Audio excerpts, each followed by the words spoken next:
Very welcome to JEE classes mate परिवार। Hello student, मेरा नाम है प्रीति परिहार और आप हमारे साथ पढ़ रहे हैं बेसिक सिग्नल एंड सिस्टम। आज के लेक्चर में हम फोरियर सीरीज में कोफिशिएंट निकालना या फोरियर सीरीज की पीरियोडिसिटी चेक करना और लास्ट में लेक्चर में फोरियर सीरीज की प्रॉपर्टी के बारे में देखेंगे। तो जो लास्ट में हमने पढ़ाया था, जो लास्ट लेक्चर गया है, लास्ट लेक्चर में हमने क्या चीज़ बताई थी? फोरियर सीरीज में हमने सीरीज पूरी देख ली थी कि अगर हमारी एक्सपोनेंशियल फॉर्म हो, एक्सपोनेंशियल फॉर्म को हम क्या भी बोल सकते हैं? कॉम्प्लेक्स एक्सपोनेंशियल फोरियर सीरीज भी बोल सकते हैं। अगर कोई फोरियर सीरीज एक्सपोनेंशियल फॉर्म में है या केवल साइन और कॉस में भी है तो हम उसे कॉम्प्लेक्स या एक्सपोनेंशियल का मतलब इससे भी समझना, या तो अगर कहीं पे लिखा हो एक्सपोनेंशियल फोरियर सीरीज को बताओ या कॉम्प्लेक्स एक्सपोनेंशियल फोरियर सीरीज के बारे में लिखिए, या कुछ भी चीज इससे आए तो कॉम्प्लेक्स फोरियर सीरीज और कॉम्प्लेक्स एक्सपोनेंशियल फोरियर सीरीज और एक्सपोनेंशियल फोरियर सीरीज क्या होती है? सेम चीज होती है। ठीक है, क्या है? कॉम्प्लेक्स फोरियर सीरीज या फिर इसे ही हम दूसरा नाम क्या भी बोल सकते हैं? एक्सपोनेंशियल फोरियर सीरीज भी, फोरियर सीरीज, या फिर इसे ही हम क्या भी बोल सकते हैं? Complex exponential Fourier series, short में लिख दिया। सब ये एक ही नेम है। ठीक है, तो इसकी रिप्रेजेंटेशन हमने देखी थी लास्ट लेक्चर में। ट्रिग्नोमेट्रिकल फोरियर सीरीज की रिप्रेजेंटेशन देखी थी कि अगर हमें ट्रिग्नोमेट्रिकल फॉर्म में देख रहे हैं तो क्या होगा? इनके कोफिशिएंट देखे थे, कोफिशिएंट की वैल्यू निकालना आज हम देखेंगे, लेकिन लास्ट में हमने इनके कोफिशिएंट देखे थे। और कोफिशिएंट के बाद दोनों फोरियर सीरीज जो हमने पढ़ ली थी, ट्रिग्नोमेट्रिकल और एक्सपोनेंशियल, दोनों के बीच में क्या देखा था? रिलेशन देखा था। रिलेशन देखने के बाद हमने क्या माना था? जो कॉम्प्लेक्स वाली थी ये सी से स्टार्ट होती है, तो हमने इस वाले के कोफिशिएंट सी से रिप्रेजेंट कर दिए थे, और जो ट्रिग्नोमेट्रिकल वाले थे उसके कोफिशिएंट हमने किससे रिप्रेजेंट कर दिए थे? ए से रिप्रेजेंट कर दिए थे।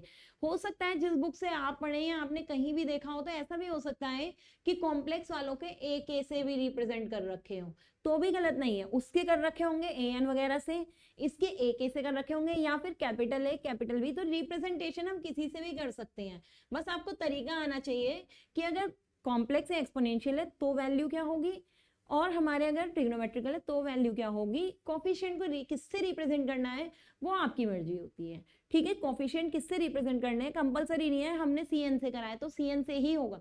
जिससे कोफिशिएंट रिप्रेजेंटेशन करनी है उससे हम रिप्रेजेंट कर सकते हैं, बस वैल्यू वही लिखनी है जो हमने बताई थी। आपस में रिलेशन भी बता दिया था। ट्रिग्नोमेट्रिकल को पोलर फॉर्म में अगर करना है, मान लो अगर क्वेश्चन पोलर फॉर्म में आ गया तब हमें वैल्यू लिखनी है, तो उसका क्या रिलेशन होगा वो भी बता दिया था। तो ये सारी चीजें हमने फाइंड आउट कर ली थी। बल्कि लास्ट में एक चीज कही थी कि अगर सीएन की जब हम प्रॉपर्टी पढ़ रहे थे, कोफिशिएंट का रिलेशन देख रहे थे, तो हमने दो केसेस भी बताए थे कि एक केस था कि जब हमने एक्स को क्या कहा था कि अगर ये रियल होगा तब सीएन एन ओमेगा नॉट के बीच क्या रिलेशन होगा, क्या क्या वैल्यूज होंगी। और सेकेंड चीज क्या थी? अगर ये इमेजिनरी हो, अगर तुम्हारा एक्स क्या हो, इमेजिनरी हो, तब क्या होगा। तो इमेजिनरी वाला आपको खुद करने के लिए दिया था और एक हमने कर लिया था। इमेजिनरी वाले में खुद में बस क्या करना था कि ए जो एन था, मतलब जो वैल्यू थी उन्हें ए प्लस जे बी ऐसा कुछ मान के यही वैल्यू पुट कर करके वैल्यूज लिखनी थी। मतलब एक्स को इस फॉर्म में मान के ए एन और बी एन के फॉर्मूले निकालने थे।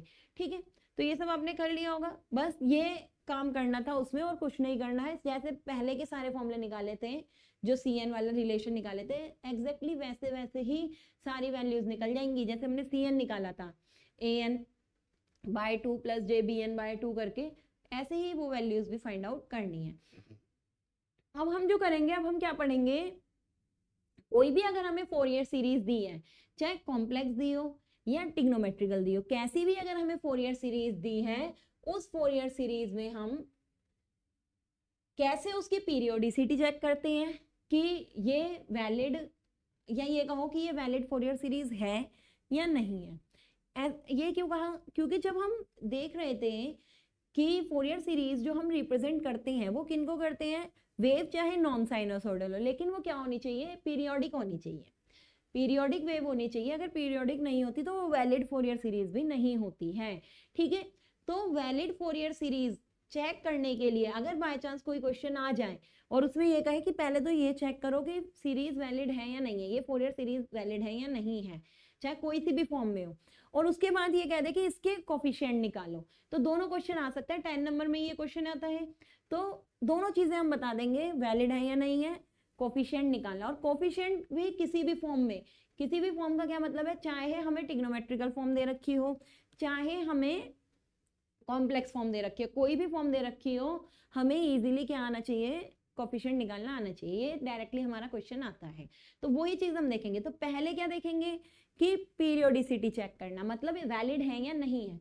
वैलिड है या नहीं है कैसे पता लगेगी, क्या चीज कही है, पीरियोडिसिटी चेक करो। अगर वेव जो हमें सिग्नल दिया xt वो पीरियोडिक आया तो हमारी फोरियर सीरीज वैलिड है। अगर वो पीरियोडिक नहीं आया, नॉन पीरियोडिक आया, तो हमारी वो फोरियर सीरीज क्या हो जाती है, इनवैलिड। इसका मतलब तब हम जो फोरियर ने बात बताई थी कि ये चीजें लेनी चाहिए फोरियर सीरीज को रिप्रेजेंटेशन करने के लिए, तब हम नॉन पीरियोडिक का वो नहीं कर सकते हैं। ठीक है, तो पीरियोडिसिटी कैसे चेक करी जाती है,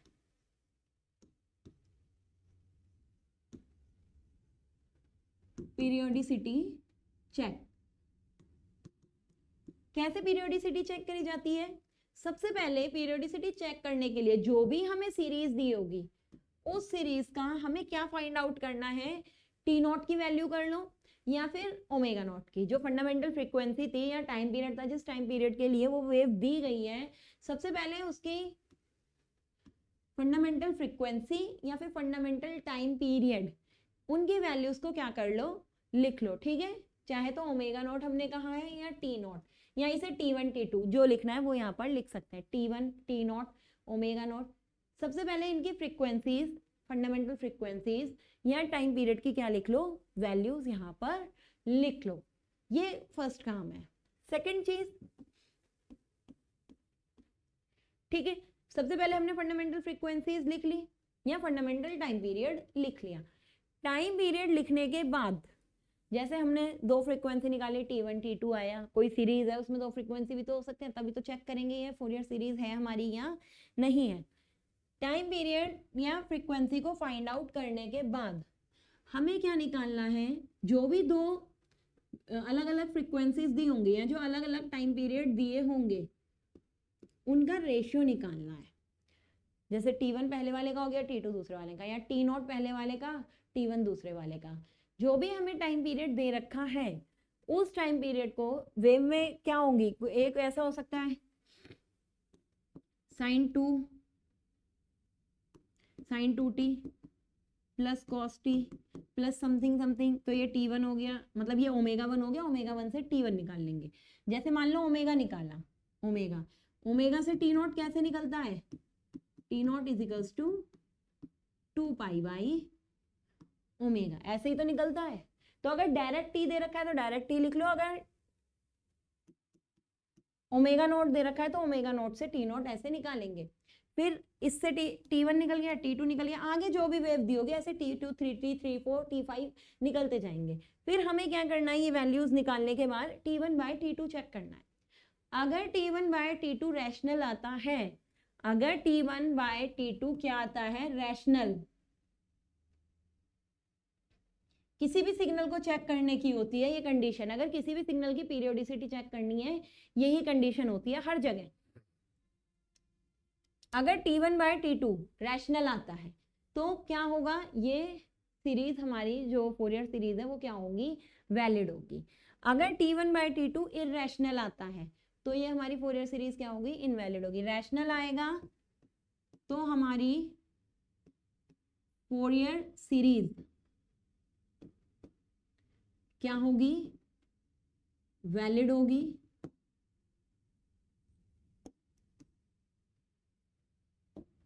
ठीक है, otherwise invalid, otherwise valid, otherwise invalid. Otherwise का मतलब क्या है,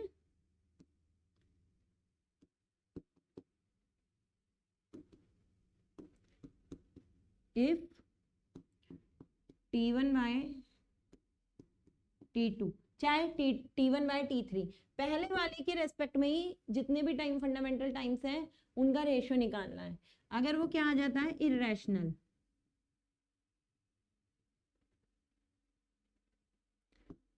ठीक है, तो हमारी क्या होगी, इनवैलिड होगी। ये कंडीशन होती है। तो ये हमने तरीका देख लिया फोरियर सीरीज की पीरियोडिसिटी चेक करने का, और पीरियोडिसिटी चेक करके ही हम वैलिड और इनवैलिड बता सकते हैं। रैशनल का मतलब क्या है, पी बाई क्यू की फॉर्म में, रेशो की फॉर्म में, जैसे 3/5, 4/6, 7/9, कुछ भी रेशो की फॉर्म में जो वैलिड हो, रैशनल हो, पी बाय क्यू की फॉर्म में हो, पी एक नंबर हो, क्यू एक नंबर हो, दोनों क्या हो, इंटीजर्स हो। इंटीजर्स को क्या करके रखा है, अगर रेशियो की फॉर्म में रखा है, वो रैशनल होता है।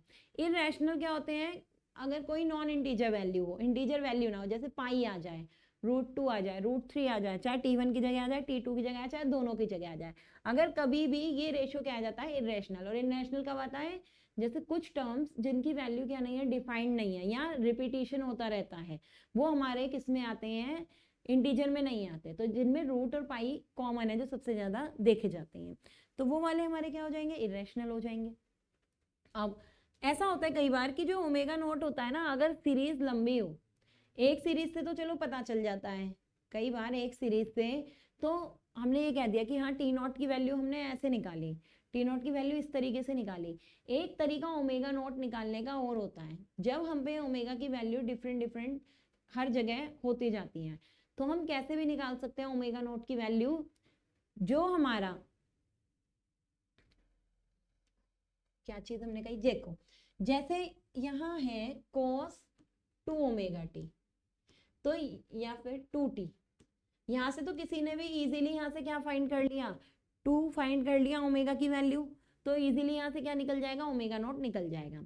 लेकिन अगर ये भी यहाँ किस में हुआ, रेशियो में हुआ, जैसे ऐसे हो गया 2π/3, 3π/6, 7π/8, ऐसे अलग अलग फॉर्म में अगर हमारा ये ओमेगा आता है, तो तब हम कैसे T1, T2, T3 या ओमेगा की वैल्यू निकालते हैं, या टाइम पीरियड कैसे कैलकुलेट करते हैं, तो उसका भी कैलकुलेट करने का एक तरीका है कि जितने भी न्यूमरेटर वाली वैल्यूज हैं, जितने भी न्यूमरेटर वाली वैल्यूज होंगी, उन सब का तो करेंगे HCF, जितने भी न्यूमरेटर वाली वैल्यू है उन सब का क्या करेंगे, HCF। ये सिर्फ टाइम पीरियड निकालने का मेथड में बता रही हूँ। टाइम पीरियड निकालने का अगर मेथड है, अगर बहुत सारे हैं, क्या है, बहुत सारी एक वेव है, खाली एक क्वांटिटी नहीं है, बहुत सारे अलग अलग क्वांटिटीज हैं, तो उसमें अगर कोई कहे कि इस पूरे का टाइम पीरियड बताओ, तो कंप्लीट टाइम पीरियड निकालने का क्या तरीका होता है, न्यूमरेटर का HCF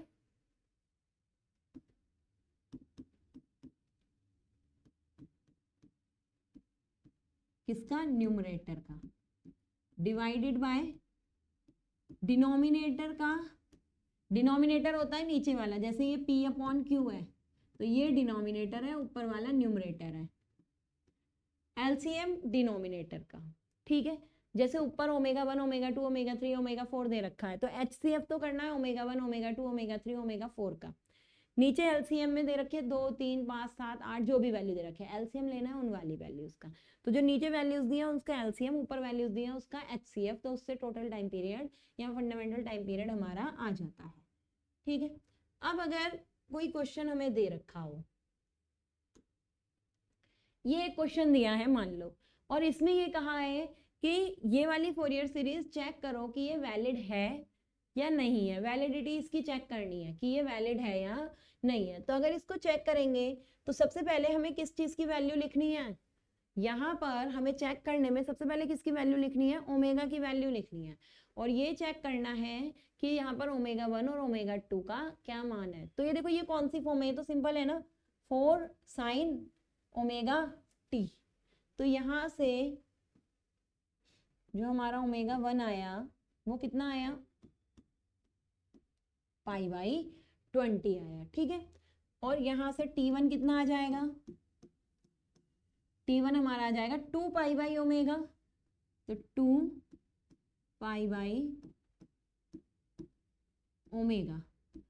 तो ये कितना आ गया, पाई से पाई कैंसिल, 40। ये हमारे किसकी वैल्यू आ गई, T की वैल्यू यहाँ पर आ गई। अब इस वाले का निकालो सेकंड, सेकंड वाले का अगर देखें तो सेकंड वाले के केस में हमारा क्या है, n/t-5, यही तो फॉर्म है यहाँ पर, पोलर फॉर्म में यहाँ पर लिख रखा है -5 sin nωt-5 लिख रखा है, तो nωt कौन सा है, ये है, तो यहाँ पर ओमेगा हमारा कितना है 10 है, तो यहाँ पर ओमेगा हो गया 10, तो T2 कितना हो गया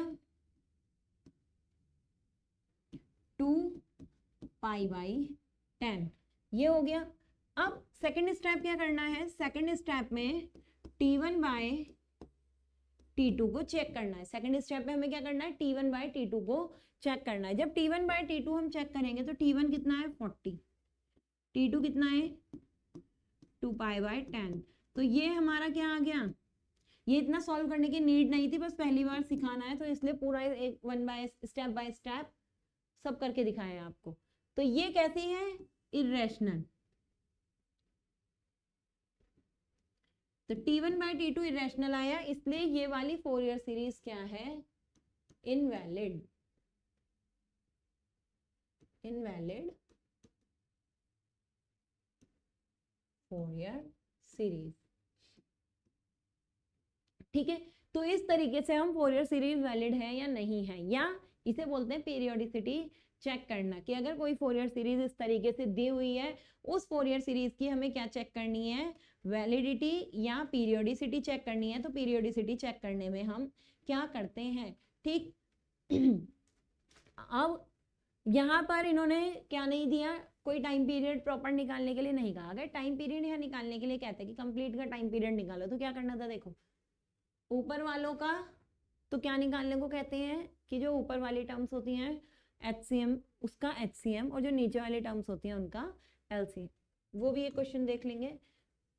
अब एक क्वेश्चन और देखते हैं पीरियोडिसिटी चेक करने में, और उसके बाद क्या करेंगे, आगे इनके ही कोफिशिएंट निकालेंगे। तो एक क्वेश्चन और ले लेते हैं कोई सा,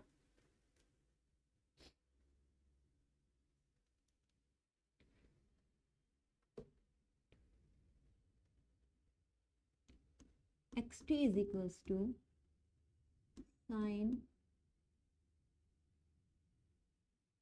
14t plus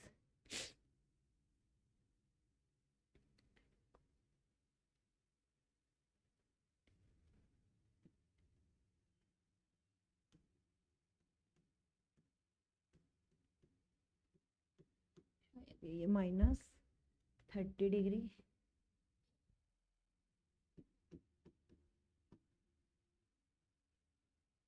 ten cos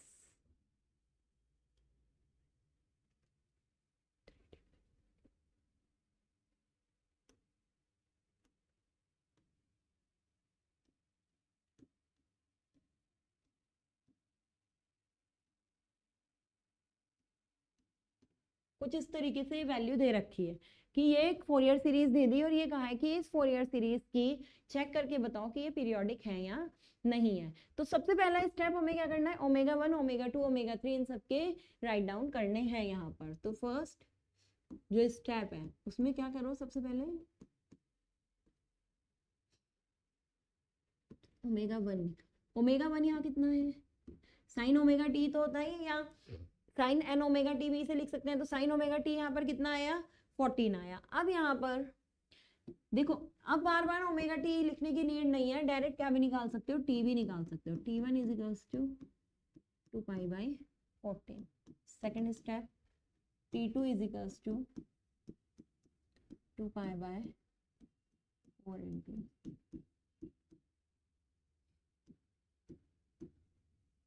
T3 is equals to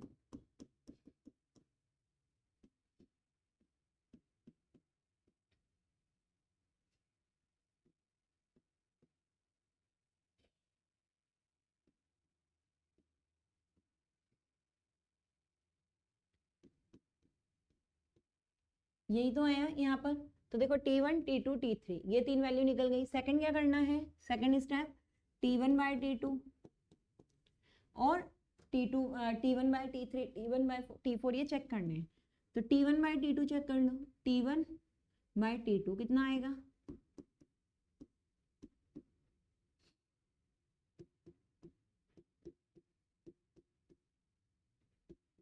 तो देखो अगर इसे सॉल्व करेंगे तो यहाँ पर पाई से तो पाई कैंसिल हो जाएगा, तो कोई रैशनल वैल्यू आएगी ना, ठीक है। चाहे T1 बाय T3 चेक करो, अब सब चेक करना है, T1/T2, T1/T3, T1/T4 जितने हैं सबको चेक करना है, तभी हम कहेंगे कि ये वैलिड है या नहीं है। T1/T3 चेक करो,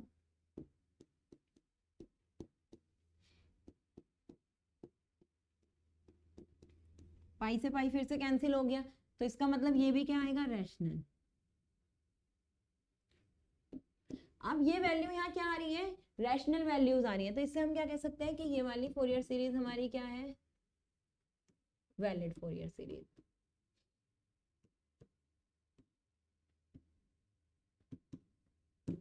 ठीक है, तो इस तरीके से हम पीरियोडिसिटी चेक कर सकते हैं किसी भी फोरियर सीरीज की, कि अगर कोई फोरियर सीरीज दी है उसकी पीरियोडिसिटी चेक करनी है तो पीरियोडिसिटी चेक करने का ये मेथड होता है।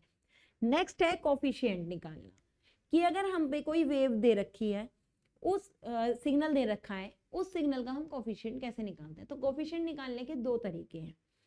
पहले हम ये देखेंगे कि हमें हमारा जो क्वेश्चन है वो कौन सी फॉर्म में दे रखा है। अगर वो फॉर्म में दे रखा है कॉम्प्लेक्स फॉर्म में, तो हम कैसे पीरियोडिसिटी चेक करते हैं, या ये कहो सॉरी पीरियोडिसिटी तो हमने चेक कर ली चाहे इस किसी भी फॉर्म में था। हम अब ये कह रहे हैं कि अगर हमारा जो फोरियर सीरीज है हमें कॉम्प्लेक्स फॉर्म में उसके कोफिशिएंट चेक करने हैं, कि कॉम्प्लेक्स फॉर्म में कन्वर्ट करके फिर उसके कोफिशिएंट चेक करने हैं, या हमें सीरीज जो कॉम्प्लेक्स फॉर्म दे रखी है उसमें चेक करना है, या ट्रायंगुलर फोरियर सीरीज है तब उसके कोफिशिएंट निकालने हैं। किसके कोफिशिएंट निकालने हैं, मतलब हमें जो कोफिशिएंट की वैल्यू निकालनी है वो कौन से कोफिशिएंट की वैल्यू निकालनी है इस पे भी डिपेंड करता है। वो तो लिख देंगे खाली फोरियर कोफिशिएंट बताओ, तो हम खुद इक्वेशन देख के वहां क्या निकाल सकते हैं, या तो Cn की टर्म में C0 Cn के टर्म में हम क्वेश्चन के आंसर निकाल सकते हैं, या हम A0 A1 B1 उसके टर्म में भी क्या निकाल सकते हैं, आंसर निकाल सकते हैं। तो हम पे दो क्वेश्चन के टाइप हो सकते हैं। कौन कौन से हो सकते हैं, कि या तो हम पे कॉम्प्लेक्स फोरियर सीरीज कोफिशिएंट निकाल सकते हैं, या हम ट्रिग्नोमेट्रिकल फोरियर सीरीज कोफिशिएंट निकाल सकते हैं। अब क्या तरीका है निकालने का, देखो जो भी तुम्हें क्वेश्चन दिया होगा उस क्वेश्चन में सबसे पहले तो क्या करना है, उसके जो इक्वेशन क्वेश्चन दे रखा होगा उसे वैसे ही नोट कर लेना है। क्वेश्चन नोट करने के बाद ये देखना है कि एक्सटी क्या दे रखा है। एक्सटी जो दे रखा है उसे देखने के बाद हम उसको अगर वो कॉम्प्लेक्स फॉर्म में लिख सकते हैं, वो इक्वेशन हमें दिख रही है और ये दिख रहा है कि ये कॉम्प्लेक्स फॉर्म की इक्वेशन है, तो उसे प्रॉपर एक्सपोनेंशियल फॉर्म में लिख लेंगे। कॉम्प्लेक्स फॉर्म में कैसे, हमें पता है कि हमें क्या चीज पता है कि जो साइन टी होता है, ये ट्रिग्नोमेट्री में पढ़ी होगी, कि जो साइन टी होता है, और इसे कॉम्प्लेक्स फॉर्म भी बोलते हैं, इसे क्या भी बोलते हैं, कॉम्प्लेक्स फॉर्म भी बोलते हैं, कि जो साइन टी होता है वो हमारा e की power jt upon 2j plus e की power minus jt upon minus of 2j, या तो ये माइनस यहां लिख लो, या तो ये फॉर्मूला कैसे लिखा रहता है, e की power jt upon 2j minus e की power minus jt upon 2j। अब ये 2 क्या रहता है, कॉमन रहता है, तो e की पावर jt माइनस e की power minus of jt upon 2j ऐसे भी लिखा हुआ रहता है। तो जो मर्जी जिस फॉर्म में लिखना है उस फॉर्म में, तीनों में से कोई भी फॉर्म में लिख सकते हो। तो ये होती है कॉम्प्लेक्स फॉर्म। ये क्या होती है, कॉम्प्लेक्स फॉर्म। ये होती है एक्सपोनेंशियल फॉर्म, और ये होती है कॉम्प्लेक्स फॉर्म, कि इसको एक्सपोनेंशियली ऐसे लिख सकते हैं और इसको कॉम्प्लेक्स तरीके से ऐसे लिख सकते हैं। तो हम अगर साइन कॉस में कोई इक्वेशन सीधी लिखी हुई है तो हम कहते हैं ये कॉम्प्लेक्स फॉर्म में, इसे हम किस में चेंज कर सकते हैं, इसे हम चेंज कर सकते हैं एक्सपोनेंशियल फॉर्म में चेंज कर सकते हैं। तो सबसे पहले फर्स्ट स्टेप क्या करना है, अपनी इक्वेशन को एक्सपोनेंशियल फॉर्म में करना है। तो एक्सपोनेंशियल फॉर्म में करने के लिए आपको ये फॉर्मूला पता होना चाहिए। तो एक फॉर्मूला ये है, दूसरा फॉर्मूला है cos t का।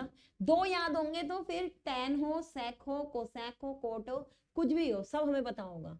cos t कितना होता है, e की पावर jt अपॉन 2 e की power minus of jt upon 2। cos का सिंपल, cos में j नहीं आता नीचे और माइनस नहीं आता, साइन किसका आता है, प्लस का आता है। तो cos को क्या भी लिख सकते हैं, e की पावर jt प्लस e की power minus of jt by 2। सबसे सिंपल cos का। अब अगर tan निकालना है तो क्या करो, साइन अपॉन कॉस, sec निकालना है 1 अपॉन कॉस, cosec निकालना है 1 अपॉन साइन, कॉट निकालना है 1 अपॉन टेन या फिर कॉस अपॉन साइन। सिर्फ ये दो याद रखो, बाकी टेन, कॉट, sec, cosec सबकी वैल्यू इसी से निकल सकती है। तो ये इंपॉर्टेंट है, यूज होंगे, ये याद कर लो। ये याद क्या, ये 12th में 11th में जिसने भी ट्रिग्नोमेट्रिक पढ़ी होगी, ट्रिग्नोमेट्री में ये फॉर्मूला यूज होता है, क्योंकि ये कॉम्प्लेक्स फॉर्म बोलते हैं एक दूसरे की, कॉम्प्लेक्स और एक्सपोनेंशियल फॉर्म। ठीक है, तो एक तरीका ये है कि हम अपनी जो इक्वेशन होगी, जो हमें क्वेश्चन दे रखा होगा, उसे इस एक्सपोनेंशियल फॉर्म में चेंज कर लेंगे। अब एक्सपोनेंशियल चेंज फॉर्म में करके फायदा क्या मिला, एक्सपोनेंशियल फॉर्म में करने का ये फायदा मिला कि नेक्स्ट स्टेप हम क्या करेंगे, जो हमने एक्सपोनेंशियल फॉर्म वाला, कॉम्प्लेक्स फॉर्म वाला है, कॉम्प्लेक्स एक्सपोनेंशियल फॉर्म वाला फॉर्मूला पढ़ा था कोफिशिएंट का, उसकी टर्म में इसे, उससे इसे कंपेयर करेंगे। कौन सा था एक्सपोनेंशियल वाला formula, minus infinity to infinity cn e की power j omega naught t, इस तरीके से ही तो फॉर्मूला था।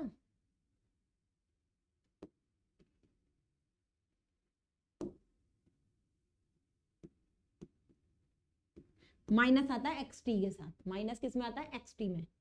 ये था ना हमारा फॉर्मूला, इसमें n हो रहा है,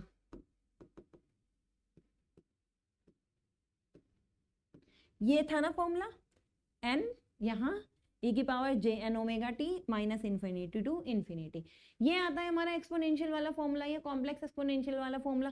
फिर इससे हम उसे कंपेयर करेंगे, इसे उससे कंपेयर कैसे करेंगे, क्वेश्चन में देखेंगे हम। जो यहाँ ओमेगा की वैल्यू होगी ना, यहाँ उस हिसाब से वैल्यू पुट करेंगे, ओमेगा की वैल्यू इस ओमेगा में रखेंगे। ठीक है, ओमेगा की वैल्यू इस ओमेगा में रखने के बाद अब इन दोनों इक्वेशन को कंपेयर करेंगे। कंपेयर करने के बाद हमें किसकी वैल्यूज मिल जाएगी, कोफिशिएंट की वैल्यू मिल जाएगी। ठीक है, क्या तरीका है कि जो भी इक्वेशन दी होगी कॉम्प्लेक्स, उस इक्वेशन को एक्सपोनेंशियल फॉर्म में करेंगे। एक्सपोनेंशियल फॉर्म में करने के बाद हम अपना फॉर्मूला लिखेंगे एक्सपोनेंशियल वाला। एक्सपोनेंशियल फॉर्मूला लिखने के बाद इसमें ओमेगा की वैल्यू पुट करेंगे, जैसा कि क्वेश्चन में दी होगी। क्वेश्चन में जहां जहां जो ओमेगा है वो पुट करके ये सीरीज बना लेंगे। इसको खोलेंगे ना, देखो यहाँ ये एन ही तो है, minus infinity to infinity value है किसकी, एन की ही तो ये वैल्यू है, माइनस इन्फिनिटी टू इन्फिनिटी। तो जो ओमेगा जिस हिसाब से दे रखा होगा उस हिसाब से पहले ओमेगा की वैल्यू रखेंगे, फिर एन का मान निकालेंगे।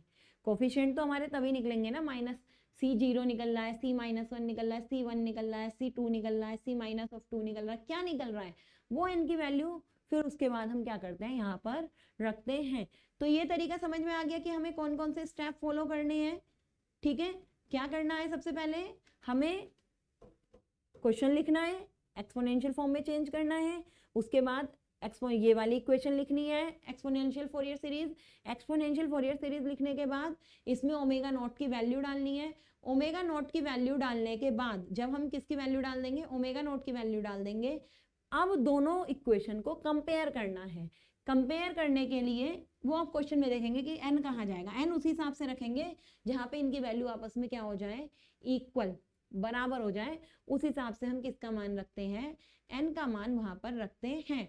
ठीक है, तो अब सबसे पहले क्वेश्चन कर लेते हैं।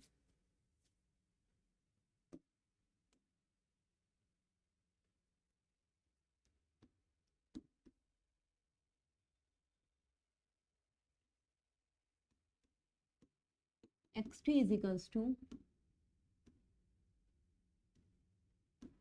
Omega 1, omega 2, omega 3, 2 omega 3 omega, जो भी क्वेश्चन में लिखना है वो यहाँ पर लिख लो। ये सिर्फ एक क्वेश्चन है, इसे करने के बाद थोड़ा लॉन्ग सा क्वेश्चन करके देखेंगे जो एग्जाम में आता है उस तरीके का। पहले एक शॉर्ट इसलिए करना है ताकि अगर यहाँ निकालना आ गया तो वहां इजीली आ जाएगा, चाहे हम साइन का ले लें, कॉस का ले लें, क्वेश्चन का तरीका वही रहेगा, आंसर अलग अलग आएगा पर तरीका वही रहेगा। क्या करना है, सबसे पहले इसे एक्सपोनेंशियल फॉर्म में लिखना है।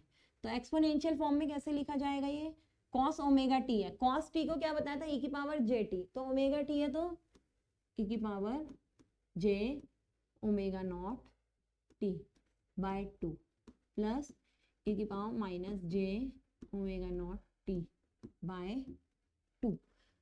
ये लिख लिया सबसे पहले हमने। इसे लिखने के बाद अब अपनी कौन सी वाली इक्वेशन लिखो, एक्सपोनेंशियल वाली इक्वेशन लिखो। अब हम क्या करेंगे, ये इक्वेशन लिख के आई, ये तो xt लिख के आया। अब हम अपनी फोरियर सीरीज जो एक्सपोनेंशियल फोरियर सीरीज है उसका फॉर्मूला लिखेंगे। उसका क्या फॉर्मूला है हमारा,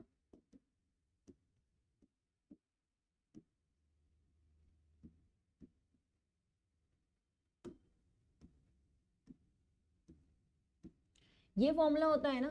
तो अब हमने इस फॉर्मूले में क्या करा, अब वैल्यू पुट करनी शुरू करी। वैल्यू किसकी पुट करेंगे, ओमेगा की जगह यहाँ वाली फ्रीक्वेंसी लिखेंगे। क्या कहा था, सबसे पहले ओमेगा की वैल्यू पुट करते हैं। अगर यहाँ 2 ओमेगा होता तो 2 ओमेगा रखते, 3 ओमेगा होता 3 ओमेगा रखते, जितना ओमेगा होता उतना ओमेगा रखते। इसलिए मैंने पहले ओमेगा रख के दिखाया कि ओमेगा की जगह अब ये वैल्यू रखो। डायरेक्ट इक्वेशन यही रख के बना लिया। तो क्या कहा था, इस फॉर्म में हमें ओमेगा नॉट की, जो भी ओमेगा दिया होगा क्वेश्चन में, उस ओमेगा की क्या रखनी है, वैल्यू रखनी है। अब इस इक्वेशन को क्या करो, एक्सपेंड करो कि इस इक्वेशन को कैसे एक्सपेंड कर सकते हैं हम। xt को ऐसे भी तो लिख सकते हैं। हमने पीछे पढ़ा था कि जो xt की वैल्यू होती है वो ऐसे भी होती है। अब इस इक्वेशन को एक्सपेंड करो, एक्सपेंड करा। एक्सपेंड कैसे करा, पहले n की वैल्यू यहाँ 1 लिखी, cn। वहां पर हमें दिख रहा है कि यहाँ n नहीं है, यहाँ n नहीं है, तो दोनों को हमें कंपेयर करना है। कंपेयर करने के लिए यहाँ n कितना रखना पड़ेगा, कंपेयर करने के लिए यहाँ n हमें रखना पड़ेगा 1। तो सबसे पहले यहाँ n रखो,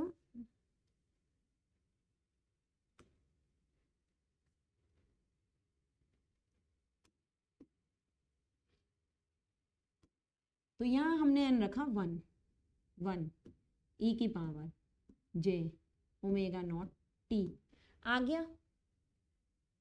अब और क्या रख सकते हैं n की जगह, हम तो एक्सपेंड कर रहे हैं ना, पूरी नहीं कर रहे, माइनस इनफाइनाइट टू इनफाइनाइट, सिर्फ 2 वैल्यू में कर रहे हैं। चाहे यहाँ से समीशन का साइन हटाओ, चाहे समीशन लिख के ही ये लिख दो, ठीक है। चाहे अगर हम ये एक्सपेंड कर रहे हैं, समीशन का साइन हटा लो, अगर सारे में लिख ही रहे हो। अब सिर्फ हम 2 वैल्यू रख रहे हैं क्योंकि हमें इससे कंपेयर करनी है। तो 1 रखी, दूसरी -1 रख लो, प्लस। अब कोई कहेगा -1 क्यों रखी, क्योंकि हमें कंपेयर करके बिल्कुल यही फॉर्म बनानी है। नीचे भी e की पावर j ओमेगा t बना लिया, आप बनाना e की पावर -j ओमेगा t। तो ये -j ओमेगा t कब बनेगा, जब n कितना होगा, -1। तो n -1 रखा, तो यहाँ -1 आ गया, e की पावर। अब इक्वेशन देखो बिल्कुल सेम बन गई। क्यों हमने इसे बनाया, ताकि हम इस xt को एक्सपोनेंशियल फॉर्म में लिख सकें, और एक्सपोनेंशियल फॉर्म में इस वाले xt को भी लिख सकें। अब इस फॉर्म की और इस फॉर्म को आपस में कंपेयर करो। अब क्या करो, यहां लिख लो इक्वेशन 1, इक्वेशन 2, कंपेयर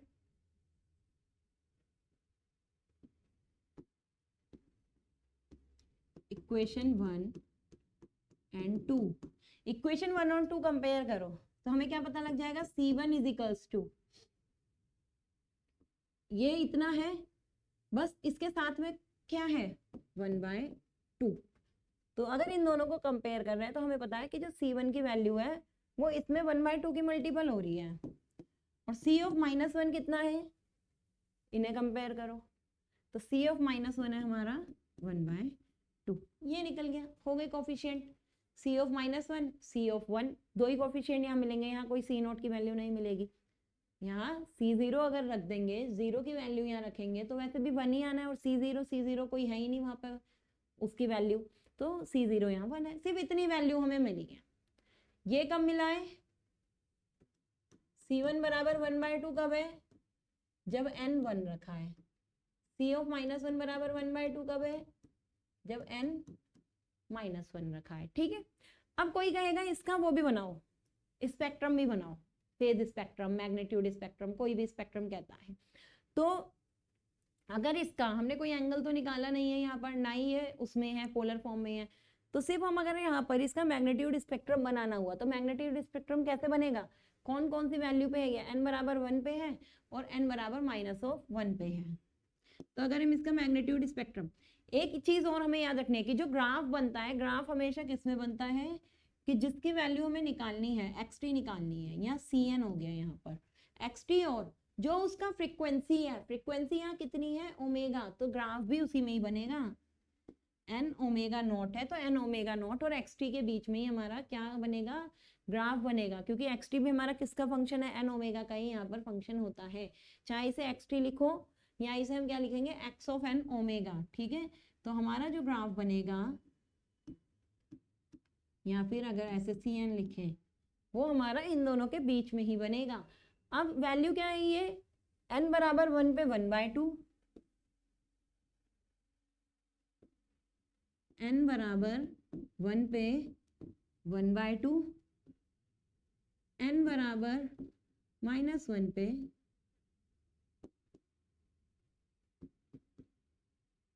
1/2 हो गई। देखो n बराबर -1 पे 1/2, n बराबर 1 पे 1/2। फ्रीक्वेंसी क्या है, ओमेगा नॉट, फ्रीक्वेंसी कितनी है, ओमेगा नॉट, सिंपल, ये हो गया हमारा। तो ये हमारा कौन सा ग्राफ हो गया, मैग्नीट्यूड का ग्राफ यहाँ पर हो गया। ग्राफ या फिर स्पेक्ट्रम बोलते हैं इसे, कि अगर स्पेक्ट्रम भी बनाने को क्वेश्चन में एग्जाम में आता है तो हम स्पेक्ट्रम भी बना सकते हैं, ठीक है। यहाँ पर हमने क्या बना लिया, स्पेक्ट्रम बना लिया। नेक्स्ट और क्वेश्चन करके देखते हैं, चलो बस एक और करके देखेंगे और इसके क्वेश्चन नहीं करें। ये है इवैल्यूएट, ये क्वेश्चन लिखा है इवैल्यूएट फोरियर सीरीज कोफिशिएंट, कि कोई एक फोरियर सीरीज इस तरीके से दी हुई है, इसके क्या करने हैं, कोफिशिएंट को इवैल्यूएट करना है। अब देखो ये इक्वेशन पहले पूरी किस में लिख लो, जो हमने अभी तरीका बताया था ना उसमें लिख लो, X T is equals to 1 plus sine omega not T को क्या लिख सकते हैं, ई की power J omega not T divided by 2j minus e की power J omega not T, 2j को कॉमन ले लो चाहे, अब मैंने माइनस ऊपर लगा दिया, अगर यहाँ प्लस रखना चाहते हो तो माइनस यहाँ 2j के साथ नीचे आएगा। एक ये है 2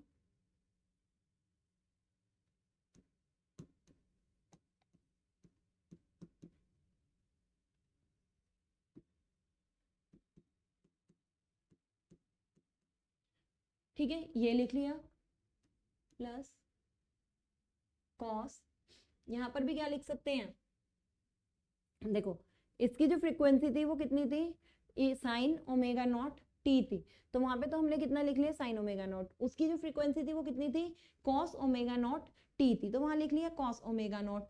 अब जो आगे क्वेश्चन दिया है इतने पूरे क्वेश्चन को चढ़ा रहे हैं ना ई के ऊपर, ई के ऊपर इस पूरे को चढ़ा रहे हैं ना, जो टी के साथ इस पूरे को ई के ऊपर चढ़ा रहे हैं ना, तो यहाँ भी क्या करो,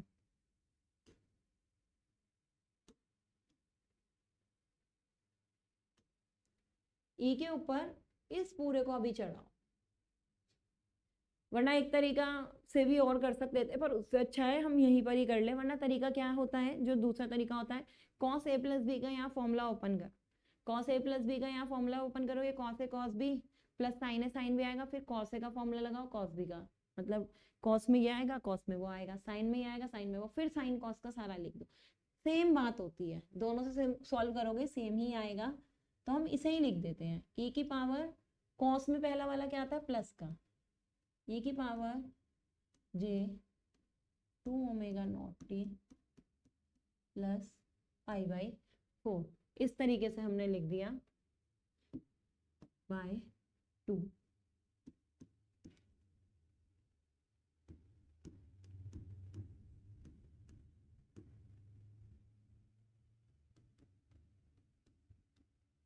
ये बाय 2, देखो ये पूरी फोरियर सीरीज हो गई। 1 साइन ओमेगा नॉट टी की जगह साइन ओमेगा नॉट टी की वैल्यू रख दी, 2 कॉस ओमेगा नॉट टी की जगह 2 कॉस ओमेगा नॉट टी की वैल्यू रख दी, cos 2 omega not T plus π/4 की जगह cos 2 omega not T plus π/4 उसकी वैल्यू हमने रख दी। अब हम क्या कर सकते हैं, इसमें ओमेगा नॉट को एक तरफ लिख लो, माइनस ओमेगा नोट को एक तरफ लिख लो, 2 ओमेगा नोट वाले हैं, जो 2 ओमेगा नोट वाले हैं उनको क्या करो, एक तरफ यहाँ पर लिख लो। तो सबसे पहले इनको क्या करो, अलग अलग कर लेते हैं, ठीक है। अब ये कोफिशिएंट हम अलग अलग कर लें, ये काफी लंबे सवाल है क्योंकि इसमें बहुत सारे कोफिशिएंट दे रखे हैं। तो हमें क्या करना है, अब अलग अलग इन वैल्यूज को लिखना है। 1 प्लस जे ओमेगा नोट, यहाँ 2 है तो 2 वाले को हम यहाँ पर अभी नहीं लिख सकते हैं, सिर्फ किसे लिखना है, जे ओमेगा नोट वाले को लिखना है। तो e की पावर, ये तो हट ही गया है, यहां से तो आएगा 1, यहां से आएगा 1 प्लस 2j e की पावर जे ओमेगा नोट टी। ये इस वाले से और इस वाले से आया है, ठीक है। देखो, ठीक है। अब फिर यहां से आएगा 1, यहां से आएगा माइनस का sine, plus 1 minus 1 upon 2j t, ठीक है। देखो ये इतना आ गया, तो इतने को तो हमने लिख लिया, कहीं प्लस माइनस का साइन वो आ रहा हो तो देख लेना, वैसे बिल्कुल देख के लिया गया है यहाँ पर। अब इस वाले पार्ट को लिखो, 1/2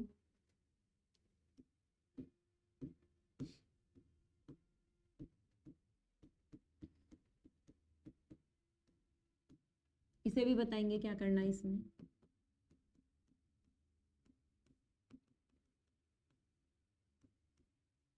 ठीक है, ये हमने इस तरीके से लिख लिया, वहां ब्रैकेट बंद लास्ट में कर देना।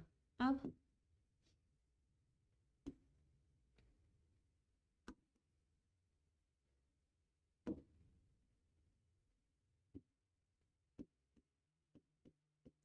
xt, अब यहाँ xt की वैल्यू निकालनी है। अब ये वैल्यू कैसे निकालनी है कि xt यहाँ पर क्या करना है, अब इसे कंपेयर करो, किससे कंपेयर करो, जो हमने अपनी एक्सपोनेंशियल इक्वेशन लिखी थी, अब इसे उससे क्या करना है, कंपेयर यहाँ पर करना है, ठीक है। देखो इसे कैसे सॉल्व करना है, कोई सोच रहा होगा कि इसे कैसे सॉल्व करना है, या तो इसे साथ के साथ कर लेंगे, या इसे देखो यहाँ अलग से भी सॉल्व करके बता देते हैं कि इसे और क्या लिख सकते हैं। इसे हम e की power j2 omega naught T लिख सकते हो अलग, और e की पावर j π/4 अलग लिख सकते हैं। चलो एक स्टेप में करके दिखा भी देते हैं, वरना यहाँ से हम सीधा आंसर लिखना शुरू कर सकते थे।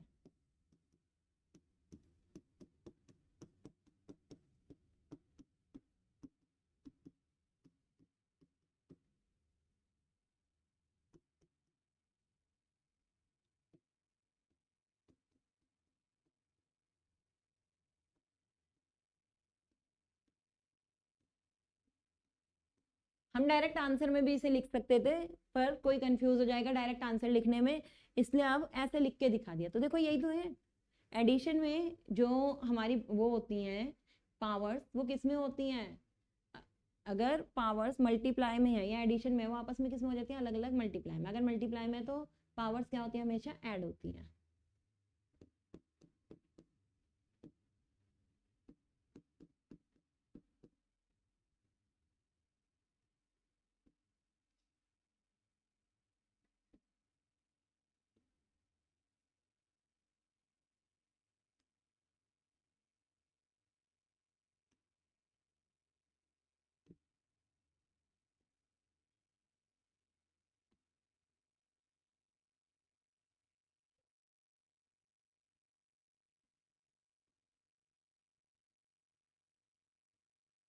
ये देखो, अब इन वाली पावर को भी ऐड करो, ऐड करोगे तो -j2 omega naught T minus ये आएगा, माइनस जे कॉमन ले लोगे तो प्लस का ही निशान, यहाँ प्लस का ही निशान है, पहले लगा था कि यह माइनस का है, प्लस का ही निशान है सारे में, तो -j π/4 ये आ गया। अब इसे कंपेयर करो, किससे कंपेयर करो, इससे cn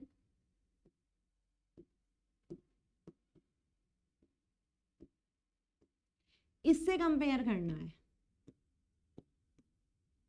ये वाली वैल्यू से। अब इन वैल्यू से कैसे कंपेयर करना है, पहले यहाँ 1 बनाना है, 1 बनाने के लिए इसकी वैल्यू यहाँ कितनी होनी चाहिए, 0 होनी चाहिए, यहाँ ये कहो c कोफिशिएंट का मान, ये तो हमारी डीसी वैल्यू होती है ना, तो डीसी वैल्यू तो हमारी डायरेक्ट ही आ गई 1, डीसी वैल्यू हमारी डायरेक्ट ही क्या आ गई 1 यहाँ पर आ गई, या ये समझ लो यहाँ कुछ ओमेगा है नहीं, तो ओमेगा की जगह हम 0 लिख सकते हैं। ओमेगा की जगह जब यहाँ वैल्यू 0 रखेंगे तो e की पावर 0 आएगा, e की पावर 0 इज इक्वल्स टू यहाँ क्या आ जाएगा, 1 आ जाएगा। तो यहाँ से हमारा C0 का मान कितना आ जाता है, 1 आ जाता है।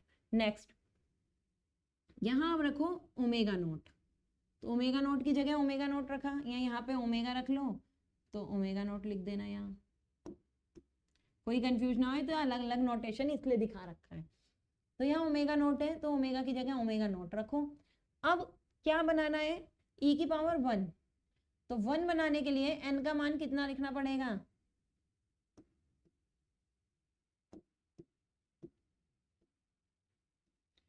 ओमेगा नोट, और n बराबर अगर 1 रख दोगे, n बराबर 1 रख दोगे तो एग्जैक्ट यही टर्म आ जाएगी ना। तो n बराबर 1 रखो, n बराबर 1 रखोगे तो यहाँ क्या आ जाएगा, C1 आ जाएगा। अब कंपेयर करो तो e की पावर n ओमेगा टी या e की power j omega T, e की पावर j ओमेगा टी, तो C1 वाला पार्ट कहाँ आ जाएगा, यहाँ आ जाएगा। तो C1 कितना आ जाएगा, 1 + 1/2j। डायरेक्ट भी लिख सकते थे आप सब बच्चे देख के, बस फिर भी खोल के पूरा करके दिखा रहे हैं। e की पावर -j ओमेगा टी, तो यहाँ माइनस बनाना है तो n बराबर कितना रखना पड़ेगा, -1। तो नेक्स्ट रखो n बराबर पहले 1 रखो, फिर n बराबर -1 रखो। -1 रखेगे तो यहाँ C ऑफ -1 आएगा, और यहाँ -1 रखो तो -j ओमेगा टी आएगा। -j ओमेगा टी रखोगे तो कंपेयर करने पर ये आएगा। ठीक है, तो C1 आ गया, C0 आ गया, C ऑफ -1 आ गया। नेक्स्ट 2 ओमेगा टी बनाना है, तो यहाँ n कितना रखना पड़ेगा, ओमेगा टी, तो देखो ओमेगा सबसे पहले फ्रीक्वेंसी रखनी है, मतलब ओमेगा का मान रखना है, तो ओमेगा नॉट हमने रख ही दिया है। अब 2 है यहाँ पर, n की जगह कितना है, 2 है, तो n की जगह कितना रख दो, 2। तो C2 कितना आ जाएगा, जब n की जगह 2 रख दिया तो e की पावर ये आ जाएगा 2j ओमेगा टी।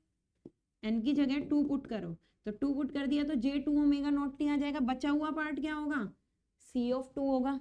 तो C ऑफ 2 कितना आ गया, ये वाला पार्ट, हाफ e की power j π/4। Last C of -2। अब लास्ट में n बराबर कितना रखो, -2 रखो। n बराबर -2 रखेंगे तो ये -j2 ओमेगा नॉट टी आ जाएगा, तो -j2 ओमेगा नॉट टी। बचा हुआ पार्ट किसका, C ऑफ -2 का। C ऑफ -2 यहाँ कितना आ जाएगा, हाफ e की पावर -j π/4। ये रहा आंसर। ये है सबसे सिंपल तरीका, कोई रटने की जरूरत नहीं, ये भी नहीं देखना कैसे आया क्या आया, बस हमें कॉम्प्लेक्स वाले जो वैल्यूज थी उसे एक्सपोनेंशियल फॉर्म में बदलना है। कॉम्प्लेक्स फोरियर सीरीज को किस में बदलना है, एक्सपोनेंशियल फोरियर सीरीज में।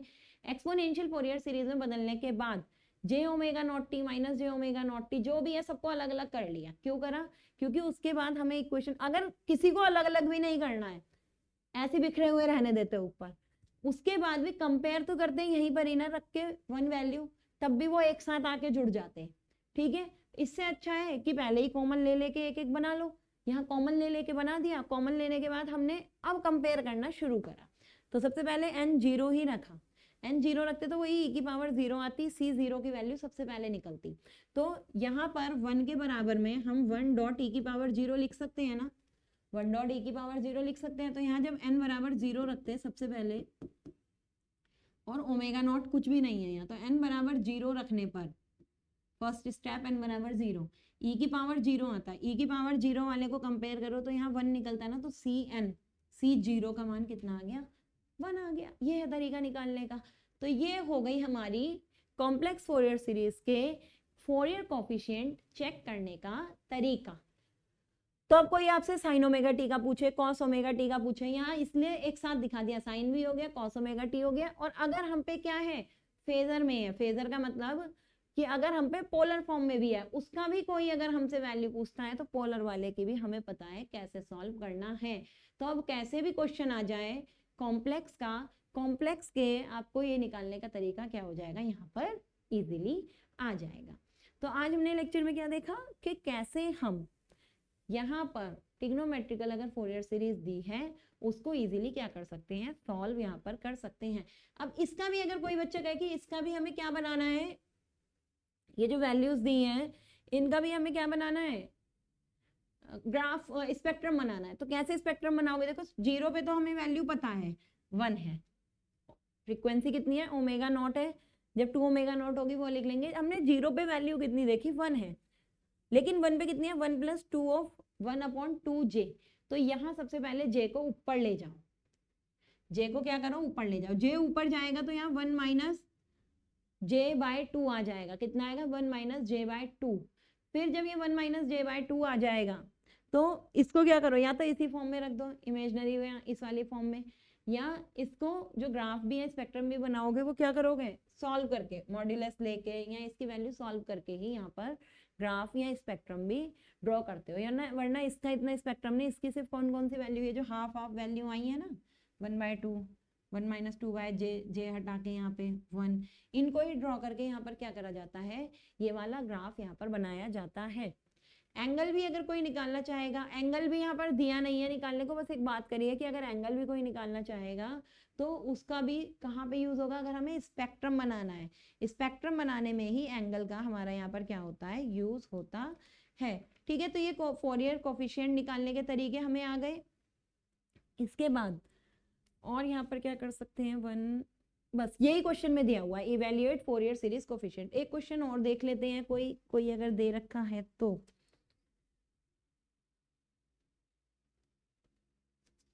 कोई दूसरा तरीका देखते हैं जिसमें मतलब कोई क्वेश्चन दूसरा देखते हैं फोरियर सीरीज निकालने का।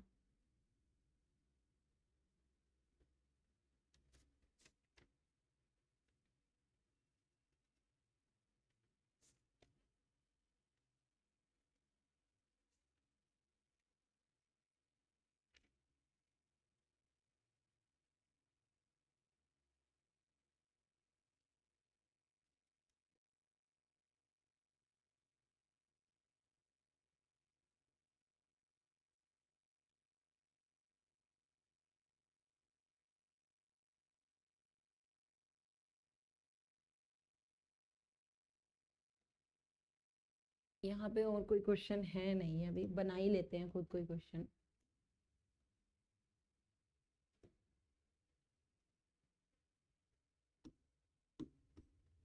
एक बस सॉल्व करने के लिए कोई क्वेश्चन एक बना लेते हैं, ये आपको घर से क्या करना है, सॉल्व करना है। जैसे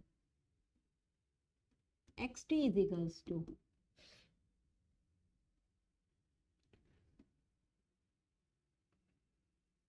cos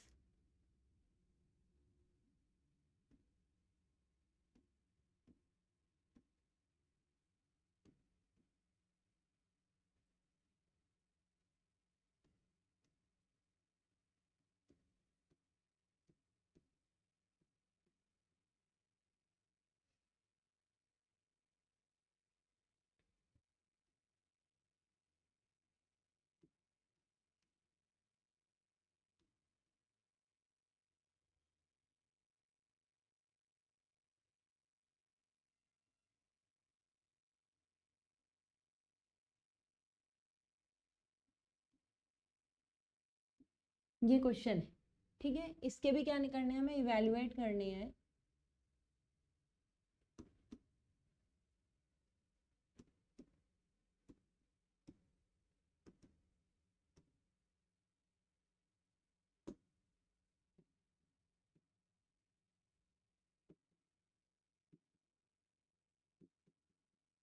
फोरियर सीरीज कोफिशिएंट हमें इसके क्या करने हैं, इवेल्युएट करने हैं। देखो ग्राफ स्पेक्ट्रम भी अगर कहीं कहीं पे दे रखा है, वैसे स्पेक्ट्रम देंगे नहीं, यहाँ पे 30 डिग्री है, 30 डिग्री का क्या करना है, 30 डिग्री को क्या लिख सकते हैं, यहाँ पर 30 डिग्री है, 30 डिग्री को लिख सकते हैं π/6।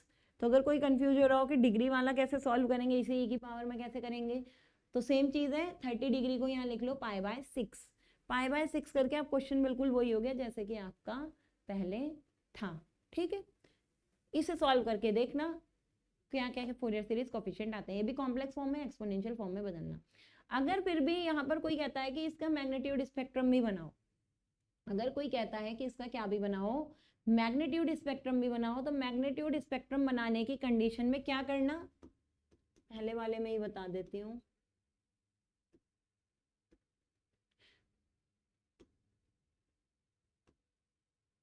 अगर कोई कह रहा है यहाँ मैग्नीट्यूड स्पेक्ट्रम बनाओ, तो देखो मैग्नीट्यूड स्पेक्ट्रम कैसे बनेगा, C1 है, अभी क्या बताया था, कहीं पे लिखा भी था शायद, मॉड्यूलस ले लेना, C1 का क्या ले लेना, मॉड ले लेना। तो इसकी वैल्यू निकल के आ जाएगी।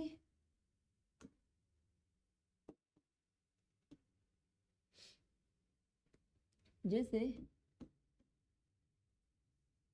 C0 है, C0 है 1, C1 है 1 + 1/2j, तो ये कितना आ जाएगा 1 - 1/, ये आ जाएगा ना इसकी वैल्यू। तो इसका यहाँ पर मॉड निकाल लेना,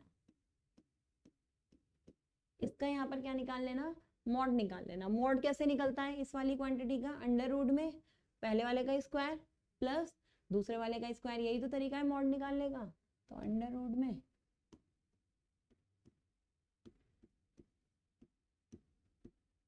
2 का होल स्क्वायर। ये इसलिए बता रहे हैं कि कुछ अभी एक क्वेश्चन देखा था, तो उस क्वेश्चन में भी लिख रखा था कि ग्राफ दे रखा है, ग्राफ से पूछी है वैल्यूज निकालनी। तो पहले तुम्हें एक मैग्नीट्यूड स्पेक्ट्रम भी बना के दिखा देते हैं, फिर आगे क्वेश्चन आएगा शायद मैग्नीट्यूड स्पेक्ट्रम वाला, उससे यहाँ से अगर पढ़ा रखा होगा तो वहाँ इजी हो जाएगा। ठीक है, 1 स्क्वायर + 1/2 का स्क्वायर, तो ये कितना आ जाएगा यहाँ पर हमारी वैल्यू।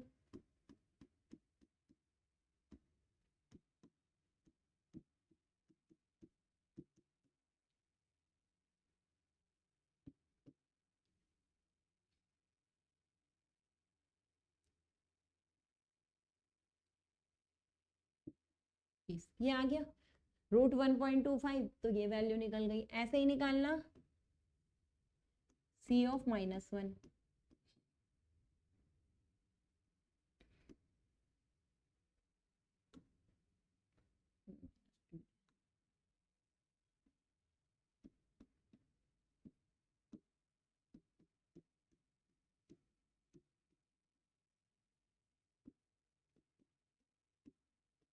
क्या निकलेगा सेम, क्योंकि मॉड्यूलस में ये -1/2 ही तो था, इसका हमने क्या कर दिया था स्क्वायर कर दिया था, तो मॉड्यूलस में वैल्यू क्या निकलेगी सेम निकलेगी। बस इसे अब हमें क्या करना है, हमें क्या निकालना होता है मॉड्यूलस। C0 का भी अगर मॉड्यूलस देखेंगे 1 ही तो आएगा।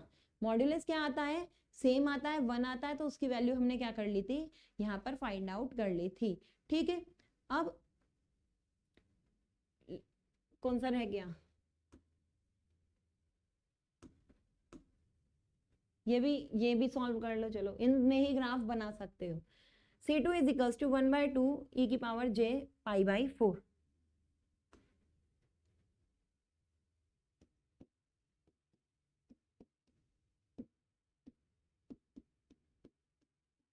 अब इसे लिखने का तरीका, हमने जो ये लिखा था e⁻j π/4, ये वैल्यू हमने कहाँ से लिखी थी, जो e⁻j π/4 लिखी थी, ये जो वैल्यू बन के आई थी वो कहाँ से बन के आई थी हमारी, ये वाली वैल्यू साइन और कॉस से बन के आई थी ना, कि साइन बराबर क्या होता है हमारा और कॉस बराबर हमारा क्या होता है। तो यहीं पर ही अगर हमें ये वैल्यू लिखनी है तो इसे सॉल्व करने का क्या तरीका होता है, साइन और कॉस के टर्म में ही इसे हम वापस क्या कर देते हैं लिख देते हैं। तो उसे लिखने से अच्छा है यहाँ पर हम क्या करते हैं डायरेक्ट इसकी वैल्यू लिख देते हैं कि अगर इसे सॉल्व करेंगे तो ये कितना हमारा निकल के आएगा। कैसे सॉल्व करना है, e⁻j π/4 है क्या, ये देखो बहुत लंबा हो जाएगा ये प्रोसीजर।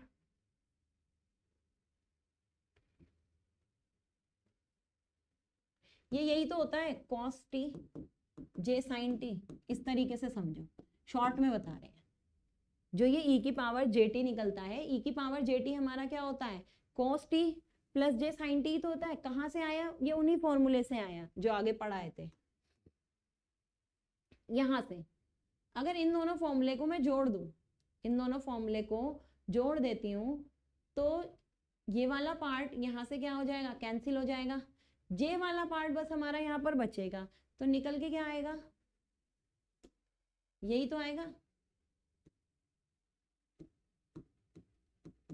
जेटी वाली टर्म। तो बस इसे ऐसे सॉल्व करना है। तो हाफ 1/2 यहाँ पर ऐसे ही रखो, 1/2 लिखने के बाद cos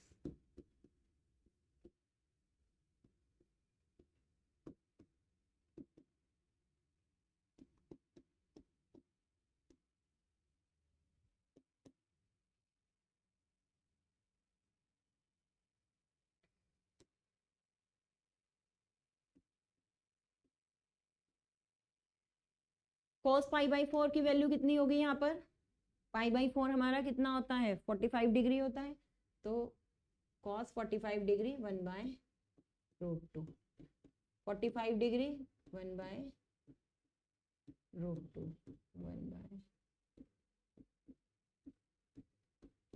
जी। अब इसका मॉड्यूलस निकाल लो, इसका क्या निकाल लो, यहाँ पर मॉड्यूलस निकाल लो। मॉड्यूलस कैसे निकलेगा,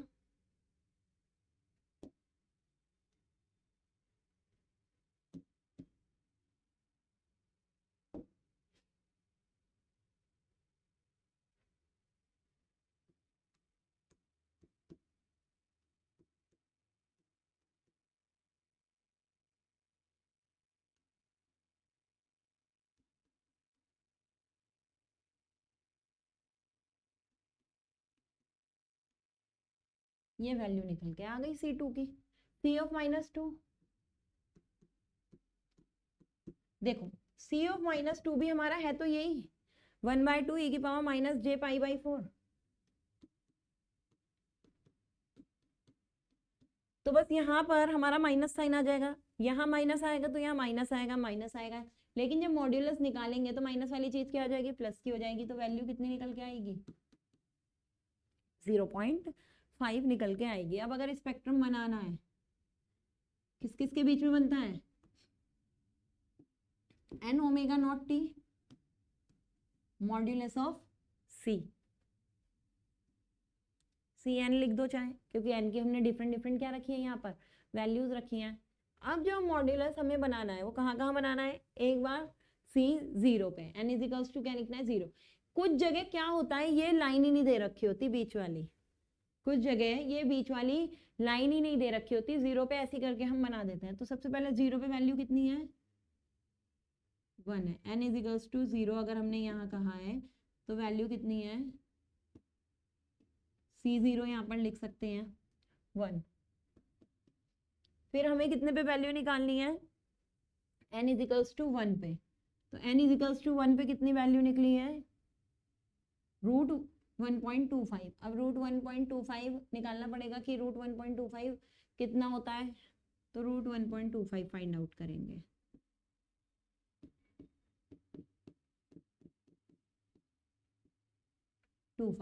अगला है 0.5,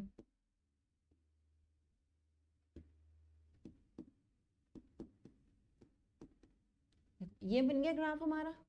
ये सारे ही ग्राफ जो हमारे बने हैं, जो ओमेगा नोट की जो जो वैल्यू होंगी उन पे बनेंगे।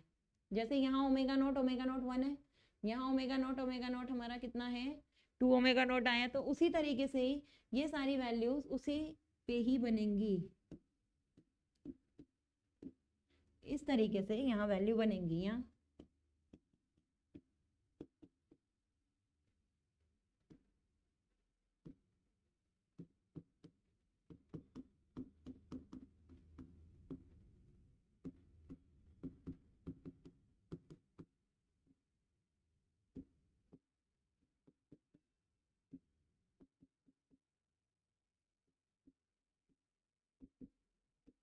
जो भी है वैल्यूज, ठीक है। तो इस तरीके से हमारा क्या बन जाता है, ये मैग्नीट्यूड स्पेक्ट्रा हो गया। अब जैसे मैग्नीट्यूड स्पेक्ट्रा बनाया है, ऐसे हम क्या भी बना सकते हैं, अगर कहेंगे क्वेश्चन में, तो अगर क्वेश्चन में बाय चांस का है फेज स्पेक्ट्रा बनाओ, तो फेज स्पेक्ट्रा में क्या करना होता है, तब ये ग्राफ किसके बीच में बनेगा, एंगल और एन ओमेगा नॉट टी के बीच में। अब हमें क्या बनाना है, एंगल, एंगल वाली जो टर्म होती है, अब हमें उसे यहाँ पर ड्रॉ करना है और एंगल के टर्म में यहाँ पर ग्राफ बनाना है, और कुछ यहाँ पर नहीं करना। तो आज के लेक्चर में हमने क्या देखा, फोरियर सीरीज के कोफिशिएंट को सॉल्व करने का मेथड देखा। नेक्स्ट लेक्चर में एक तरीका और देखेंगे, अगर कोई फोरियर सीरीज दे रखी है किसी दूसरे तरीके से, या फोरियर सीरीज की कोई दूसरी फॉर्म हमने दे रखी है, तो उसके कोफिशिएंट कैसे निकालेंगे। वैसे सिंपल ये तरीका, अगर इस तरीके की फोरियर सीरीज कहीं भी दी हो, हमें सिंपल तरीका होता है फोरियर कोफिशिएंट निकालने का। एक हम क्या देखेंगे, अगर ट्रिग्नोमेट्रिकल फोरियर सीरीज कोफिशिएंट कहीं पे निकालने हैं तो उसे कैसे सॉल्व करते हैं। अदरवाइज नेक्स्ट लेक्चर में हम क्या पढ़ेंगे, मेन जो हमारा टॉपिक है वो है प्रॉपर्टीज ऑफ फोरियर सीरीज। ठीक है, तो इस लेक्चर को हम यही खत्म करते हैं। अब आपसे मिलेंगे नेक्स्ट लेक्चर में, तब तक के लिए गुड बाय।